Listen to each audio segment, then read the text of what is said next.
शिवावतार संत गोपाजी बाबांचा महिमा।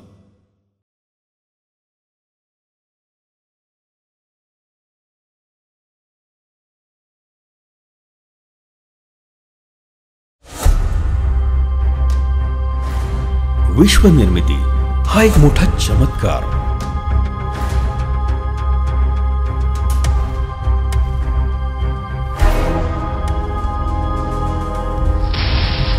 आणि या विश्वात पृथ्वी ग्रहावर सजीवांचं अस्तित्व हा चमत्काराचाच आविष्कार। मात्र या संपूर्ण निर्मितीचा, या अद्भुत शक्तीचा मालक आहे साक्षात देवादिदेव ओंकारेश्वर महादेव शिवशंकर। असं असलं तरी या अद्भुत शक्तीलाही वेळोवेळी मानव रूपात जन्म हा घ्यावाच लागतो, तो म्हणजे धर्मरक्षणासाठी, लोकांना मार्गदर्शनासाठी आणि जनहितासाठी।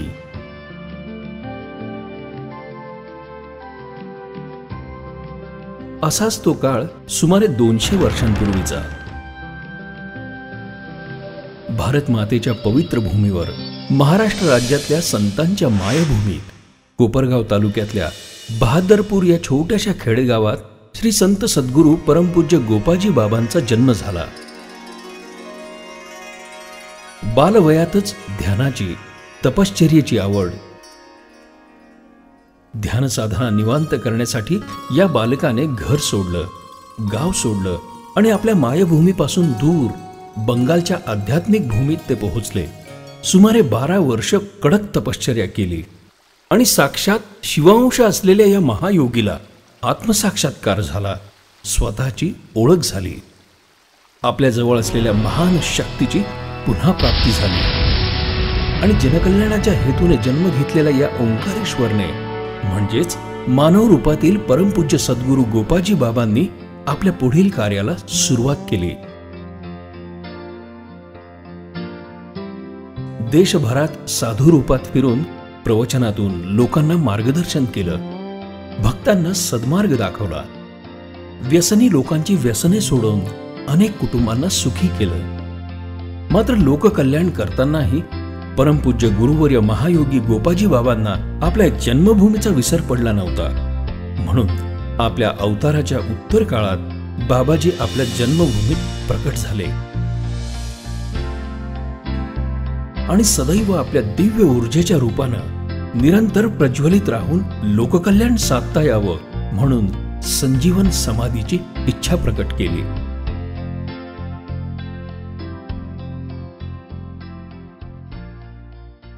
मात्र बहादरपूरच्या ग्रामस्थांना या जटाधारी महायोगी अंतर्यामी तपस्वी साधूची ओळख पटत नव्हती। आपल्याच गावातील तपश्चर्येसाठी बालवयात गाव सोडलेल्या या शिवांशरूपी साधूला नवीन पिढीच नव्हे तर बाबांचे समकालीन ग्रामस्थही ओळख द्यायला तयार नव्हते। हा कुणीतरी दुसराच असावा असं सर्वांना वाटे। ग्रामस्थांच्या या आंधळेपणाला कंटाळून सद्गुरू गोपाजी बाबा गावानजीक असलेल्या कणकेश्वर महादेव मंदिरात जाऊन बसत आणि साधना करत। या तीर्थक्षेत्राला बाबांची जुनी गादी म्हणूनही ओळखलं जातं।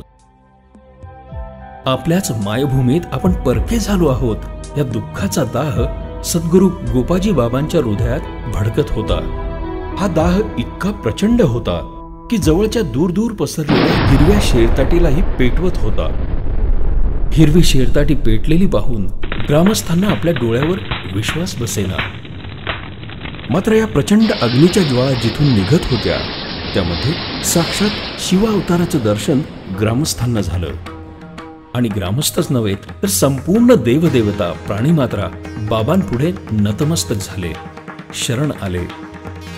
परमपूज्य महायोगी सद्गुरू गोपाजी बाबांची ही महती वायुवेगाने चारही दिशांना पसरू लागली आणि संपूर्ण जनसमुदाय बाबाजींचा भक्त बनू लागला, बाबाजींकडे अनुग्रह घेण्यासाठी येऊ लागला, चहूकडे भक्तीचा गंध दरवळू लागला। सद्गुरू गोपाजी बाबांनी शेरताटीचा मळा पेटवला आणि आपला शिवावतार दाखवून दिला। त्याच वेळेस आकाशातून पुष्पवृष्टी झाली आणि हा म्हणता सगळा गाव त्या ठिकाणी जमा झाला आणि सगळे लोक बाबांच्या नतमस्तक झाले आणि त्याच वेळात बाबांनी काय चमत्कार दाखवला, त्यांचा शिवावतार परत दाखवून दिला की तो पेटलेला शेरताटीचा मळा पुन्हा हिरवागार डोलू लागला. सगळे लोक बाबांचे नतमस्तक झाले.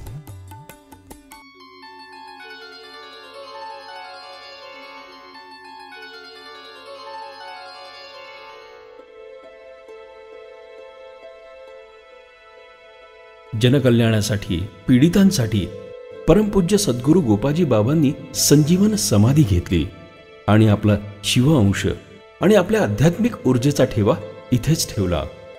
आणि म्हणूनच सद्गुरू गोपाजी बाबांच्या या संजीवन समाधी स्थानाची ओळख हे जागृत देवस्थान म्हणून आजही 200 वर्षानंतर संपूर्ण भारतभर आहे. या तीर्थक्षेत्री भारताच्या कानाकोपऱ्यातून भक्त बाबाजींच्या दर्शनासाठी येतात आणि प्रसन्न होऊन आशीर्वाद घेतात.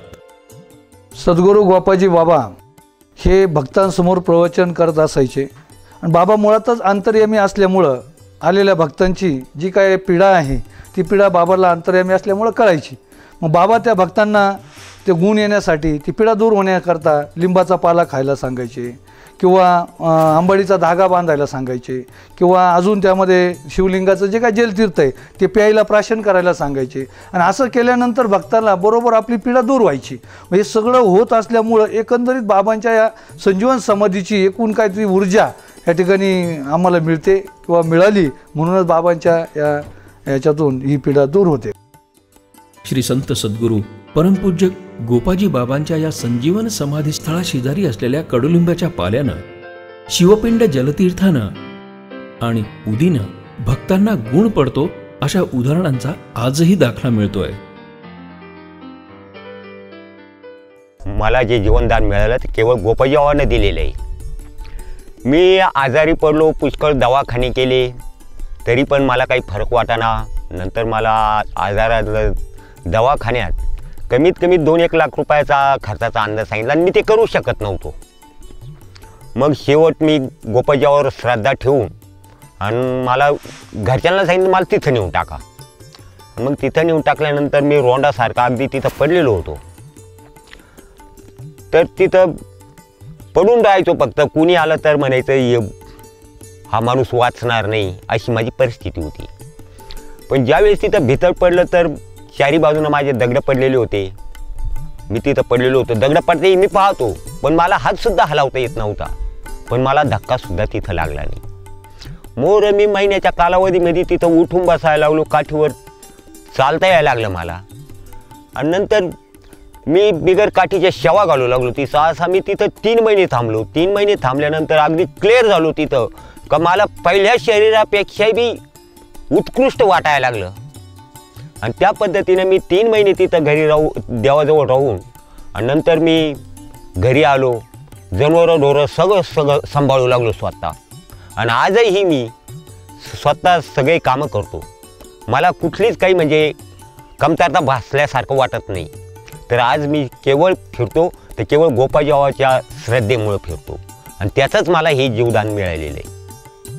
मी माझ्या बायकोला खूप दवाखाना केला. तिला दवाखाना करूनही काही फरक पडत नाही. तिला वेगवेगळ्या प्रकारचे आजार होते. देवलशी केले, काही फरक पडला.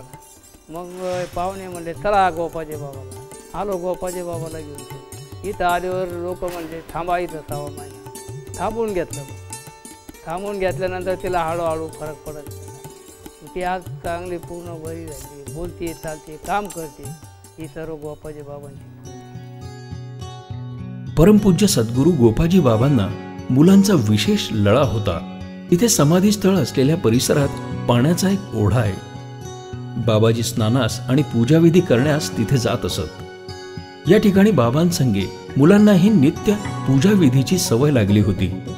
पूजापाठ आटोपली की बाबा त्याच पाण्यातून वाळू हातात घेत आणि वाळूचे फुटाणे बनवून प्रसाद म्हणून देत असे.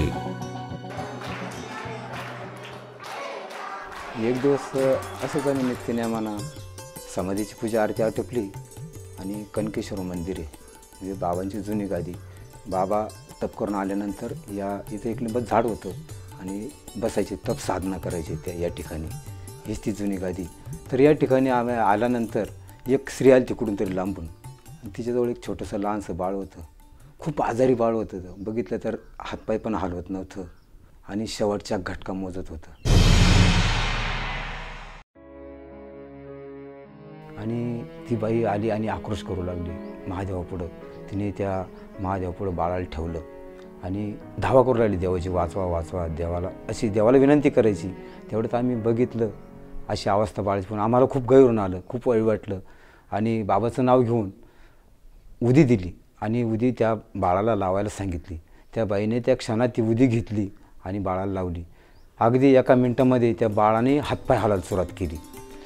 हे बघून त्या आईला खूप बरं वाटलं. ते बाळ हातपाय हलवायला लागलं. मग त्या बाईला भरभरून आलं, पाहणा फुटला आणि ते बाळ प्यायलं. आणि त्याच्यानंतर थोडा आम्ही 2 मिनटं थांबलो आणि त्यांना आम्ही बाबाच्या समाधीस्थळावर नेलं. तिथं दर्शन घेतलं आणि तिथं बाळ ते खेळायला लागलं तेवढ्यात. आणि खूप असं आजही ती मुलगी मोठी झाली आणि ती मुलगी तिची आई आजही प्रत्येक यात्रेला येतात, बाबाची सेवा करतात, दानधर्म करतात. कधी बाबाला विसरते नाही, आम्हाला भेटतात ते. ही अंधश्रद्धा नसून एक आध्यात्मिक शक्ती आहे असे आम्ही मानतो. विज्ञानाने कितीही प्रगती केली तरी काही प्रश्नाची उत्तरे विज्ञान देऊ शकणार नाही. विज्ञानाचा अभ्यास हा शास्त्रीय पद्धतीने करावा लागतो, तर आध्यात्मिक शक्तीचा अभ्यास हा तपश्चर्या करून ध्यान करून करावा लागतो. तेव्हा या दोन्ही गोष्टी आपल्या आपल्या जागेवर योग्य आहेत असे मला वाटते. शेवटी इतकंच म्हणावं वाटतं, विज्ञानाने युगाची क्रांती घडते तर अध्यात्माने युगायुगाच्या निर्मात्याचा साक्षात्कार होतो.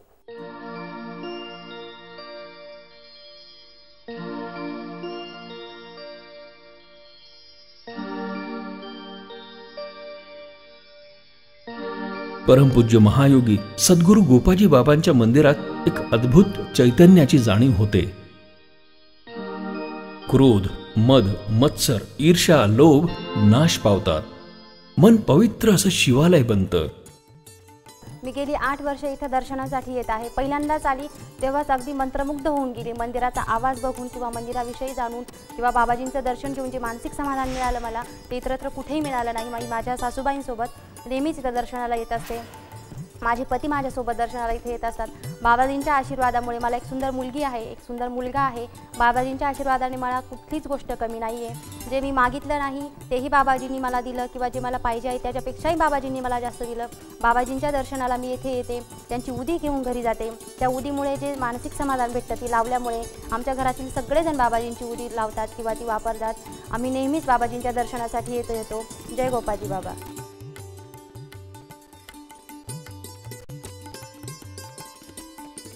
200 वर्षानंतर संजीवनरूप शक्ती ह्या द्विगुणित होत असतात आणि संजीवन समाधी याचा अर्थही तसाच होतो.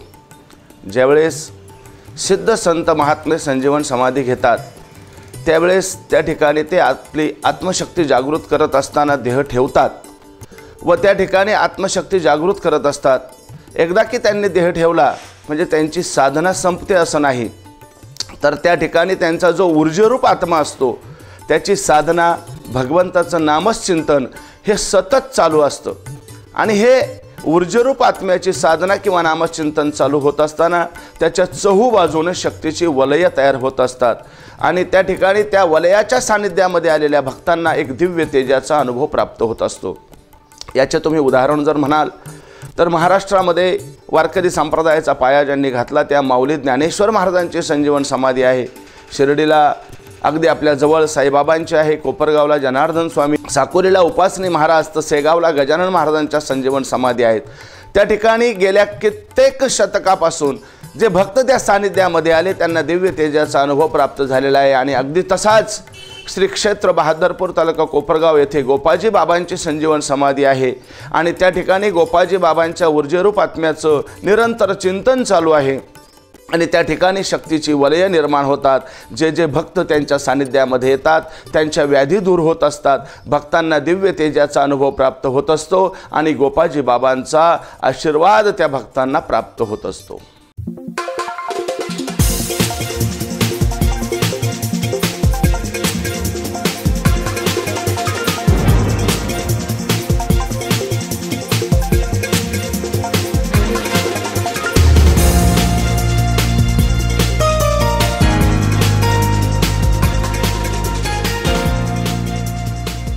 या बहादरपूर तीर्थक्षेत्री दरवर्षी श्रावणातील 3ऱ्या सोमवारी मोठी यात्रा भरते. यात्रेच्या निमित्तानं संपूर्ण देशातून भाविक भक्त इथे येतात. परमपूज्य गोपाजी बाबांच्या रथाची वाजत गाजत मिरवणूक काढतात आणि बाबाजींच्या पालखीच्या सेवेचं भाग्य प्राप्त करतात. पालखीत बसले माऊली, भक्तांच्या हाकेला सदैव पावली. मनाला आनंद होतोय, माझ्या मनाला आनंद होतोय. सखे कर ग तयारी, माझ्या बाबांच्या पालखीला जायचंय. सखे कर ग तयारी, माझ्या बाबांच्या पालखीला जायचंय. काही लोक चमत्कार अंधश्रद्धा म्हणतात, पण जादूटोणा करून फसवणूक करणे या अंधश्रद्धा म्हणता येईल. मात्र परमपूज्य सद्गुरू गोपाजी बाबांच्या समाधी स्थळावर असे फसवे चमत्कार करण्यासाठी किंवा दाखवण्यासाठी कोणताही पुजारी किंवा भक्त नाहीये. येथे फक्त गोपाजी बाबांची संजीवन समाधी आणि येणारे अनुभव. मग या येणाऱ्या अनुभवास कुणी योगायोग म्हणो किंवा अंधश्रद्धा, मात्र परमपूज्य सद्गुरू गोपाजी बाबांचे भक्त यास बाबांचा आशीर्वादच मानतात.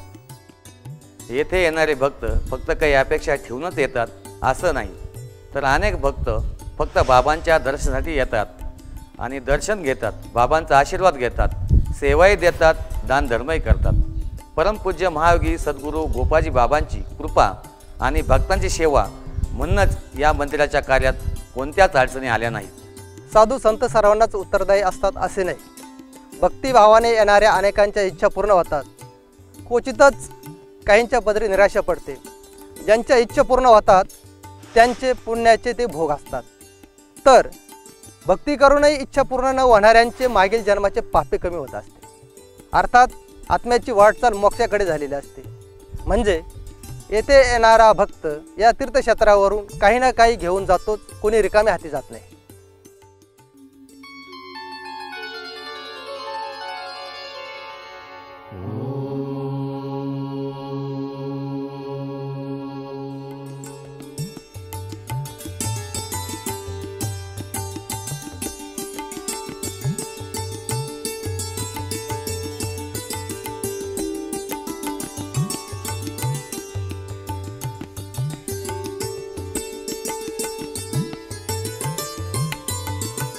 भाव असेल तर भक्ती वाढते. भक्तीमुळे साधना आणि साधना करून दैव प्राप्ती होते. जणू काही ही प्रथाच या गावात रुजलेली दिसते आणि म्हणूनच लहान थोरांपासून सर्वच परमपूज्य सद्गुरू गोपाजी बाबांच्या आरतीला येतात, ध्यान करतात. आपल्या गुरुवर्य परमपूज्य गोपाजी बाबांच्या आध्यात्मिक परंपरेचं पालन करतात.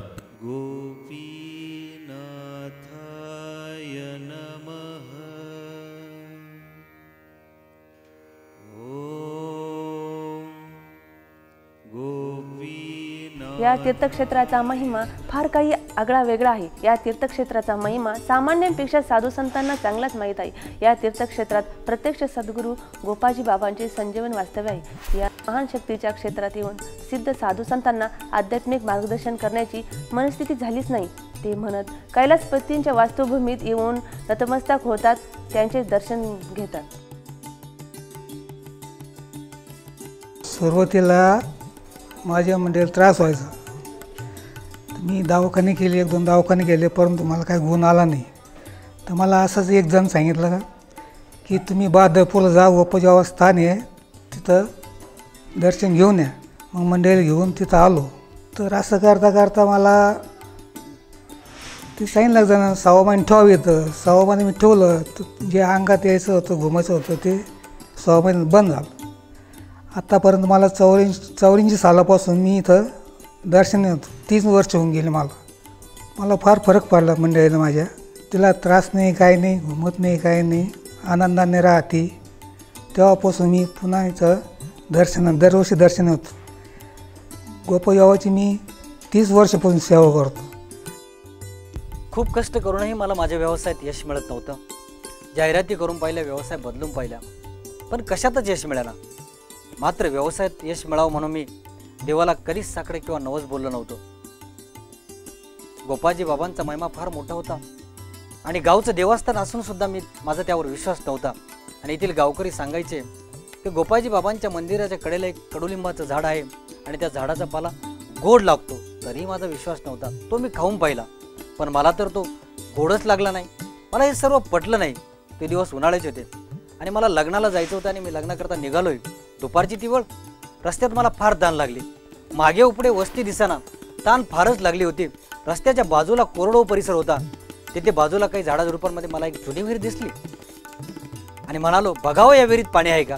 ती विहीर जुन्या पद्धतीची होती. विहिरीला पायऱ्या होत्या मात्र पडझड झालेल्या. मी विहिरीत उतरलो आणि पाणी पिलो. ताण खूप लागली होती आणि भर उन्हाळ्यात दुपारच्या वेळी मला इतके गार आणि गोड पाणी मिळाले. मी पोटभर पाणी पिलो आणि वर आलो तर विहिरीचा मालक उभा होता. तो म्हणाला, तुम्ही या विहिरीचे पाणी पिलात? अहो, इतके पाणी खारे आणि कडू आहे की तोंडातही धरवत नाही. आणि एवढं बोलून तो निघून गेला. मी मात्र विचारात पडलो, इतके खारे आणि कडू पाणी मला गोड लागले कसे? कारण मला तहान लागली होती आणि सद्गुरू गोपाजी बाबांच्या दर्शनाची ओढ मला लागलीच नव्हती. तर मला लिंबाचा पाला गोड लागेलच कसा? मला समजलं, परमपूज्य गोपाजी बाबांचा मला प्रचिती दिली होती. मला त्या क्षणी सद्गुरू गोपाजी बाबांच्या दर्शनाची ओढ लागली आणि मी त्या तीर्थक्षेत्री गेलो. बाबांना शरण गेलो. विहिरीचे खारे व कडू पाणी गोड झाले होते. लिंबाचा पाला चाखून बाबांची परीक्षा पाण्याची हिंमत माझ्यात नव्हतीच. पण बाबांच्या भक्तीने माझे जीवन लिंबासारखे हिरवे आणि पाण्यासारखे गोड झाले. माझा व्यवसाय भरभराटीला गेला. माझे एकूणच राहणीमान बदललं आणि मी चक्क 2-3 वर्षात मला गोपाजी बाबांच्या भक्तीचा महिमा जाणून माझं पूर्ण आयुष्याचं परिवर्तन झालं. माझी समस्त भाविक भक्तांना विनंती आहे की आपण बाबाजीच्या मंदिरामध्ये थेट आपले आजार व व्याधी घेऊन या ठिकाणी येऊ नका. त्याचं कारण आहे, आपण या ठिकाणी आलो तर बाबाजींच्या आध्यात्मिक शक्तीची परीक्षा पाहिल्यासारखं होईल. खऱ्या अर्थाने आपण इतरत्र इलाज करून आल्यानंतर गुण जर आला नाही तर आपण निश्चितच या ठिकाणी बाबाजींच्या समाधीस्थळावर या ठिकाणी नतमस्तक व्हा, आपली सेवा द्या. निश्चितच आपल्या सेवेतून या ठिकाणी बाबाजी आपल्याला आशीर्वाद रूपी प्रसाद या ठिकाणी दिल्याशिवाय राहणार नाही याची मला खात्री आहे. जो करेल श्रमदान त्यास घडेल 4 धाम या संतांच्या उक्तीप्रमाणे या बहादरपूरच्या युवा पिढीनं श्रमदानाचा वसाच उचललेला आहे. पुण्यप्राप्तीसाठी या तीर्थस्थळी अनेक लोक अर्थदान तर करतातच, मात्र हे युवक श्रमदान सुद्धा करतात आणि सद्गुरू गोपाजी बाबांचा आशीर्वाद प्राप्त करून घेतात. श्री क्षेत्र बहादरपूर या श्री संत सद्गुरू परमपूज्य गोपाजी बाबांच्या संजीवन समाधीस्थळी दरवर्षी वेगवेगळे कार्यक्रम आयोजित करण्यात येतात. यामध्ये गुरुपौर्णिमा उत्सव, महाशिवरात्री उत्सव, चैत्र पौर्णिमेला जयंती उत्सव, बहादरपूर ते आळंदी पायी दिंडी सोहळे तसंच सांस्कृतिक कार्यक्रमांचं देखील आयोजन करण्यात येतं.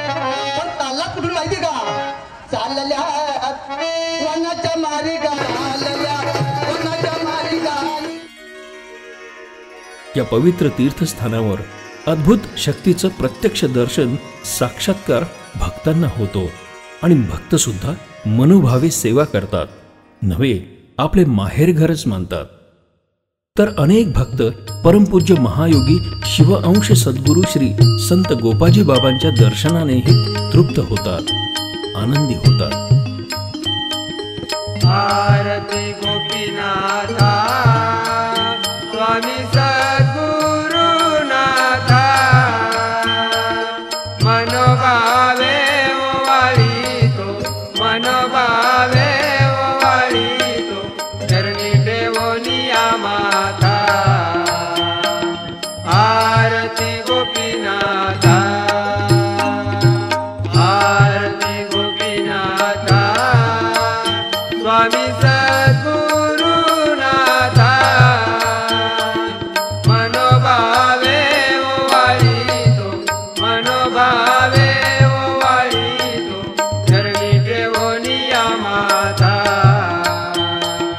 आरती गोपीनाथ